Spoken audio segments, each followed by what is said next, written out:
Welcome to Touch to Click. Today I'll show you how to open Clipboard.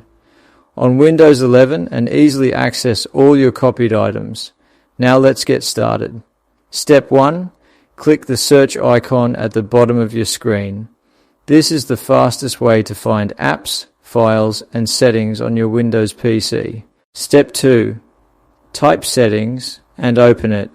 The Settings app lets you control and customize your system, including Clipboard and other important features. Step 3. Click on System from the left side. This section has all the key options for your display, notifications, and system settings. Step 4.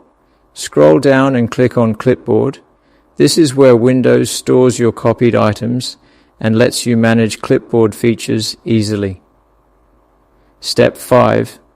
Turn on Clipboard History. This lets you save multiple items instead of just one, so you can paste text or images anytime you need. Step 6. Press the Windows key plus V to open the clipboard. This shortcut brings up the panel instantly without opening settings again. Step 7.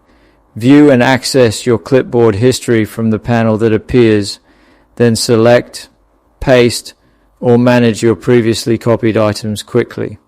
Thanks for watching, and don't forget to subscribe to Touch to Click.